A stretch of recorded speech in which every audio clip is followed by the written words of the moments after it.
Hi guys, so Carlos nga pala ulit ng unboxing and everything. Sa video na ito, ituturo ko kung paano natin ipa-flash yung ating LPB 2.0. So tara, mag-start na tayo.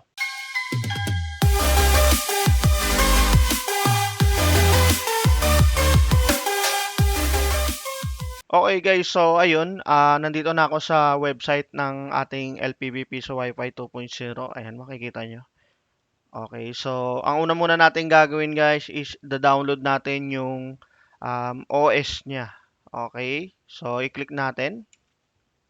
So, ayan guys, nandito na tayo ngayon sa file manager niya. So, pipili na lang kayo dito guys kung anong OS yung gagamitin nyo para sa gamit yung board. So, yung akin guys ay gamit ko is Orange Pi 1. Ayan, so i-click lang natin to.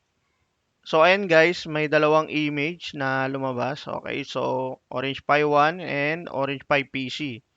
So, ito yung ida-download natin guys kasi sa Orange Pi 1 natin siya gagamitin. So, kung gusto nyo naman ng mga previous version niya, ayan, so nandito siya sa outdated. So, ayan guys, makikita nyo. Ayan, ito yung mga old version niya guys.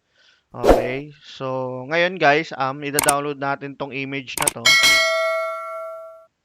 Ayan, and then, hintayin na lang natin siya mag-download guys. So, ayan guys, nagda-download na tayo. Ayan, hintayin na lang natin siya matapos. So, ayun guys, tapos na yung image ni Orange Pi 1. So, i-open natin yung RAR.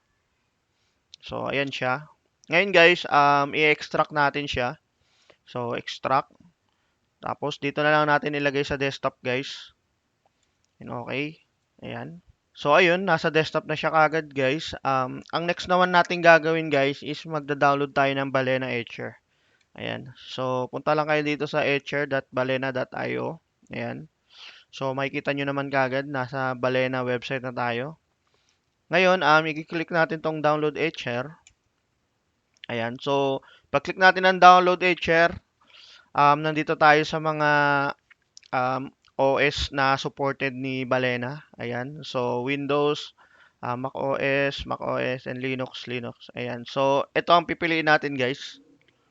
Ayan. For Windows tayo. Kasi Windows yung gamit nating PC. So, ayan guys, kung Mac naman yung gamit yung OS or naka-MacBook kayo, ayan. So, pili na lang kayo dito guys. Okay. So, click natin yung download. So, ayan, hintayin na naman natin ma-download. So, ayun guys, natapos na natin yung installer ni Balena.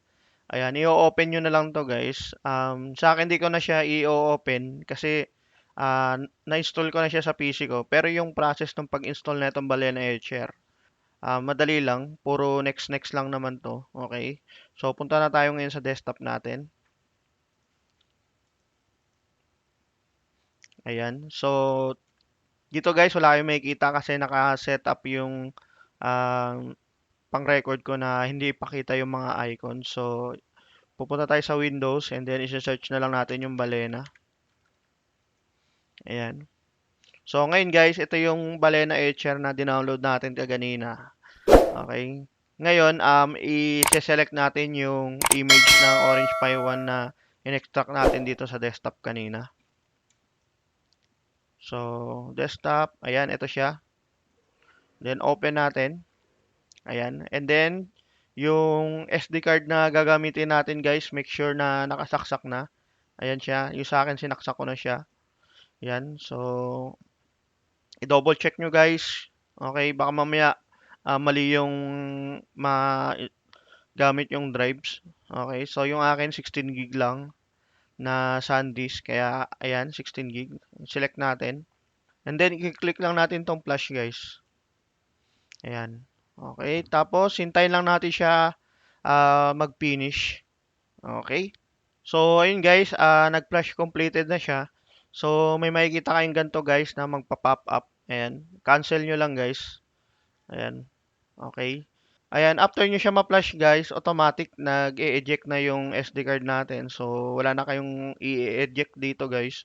Isasalpak nyo lang siya kagad sa Orange Pi nyo. Okay? So, kung hindi pa kayo nakakapag-subscribe sa aming YouTube channel, Unboxing and Everything, subscribe na.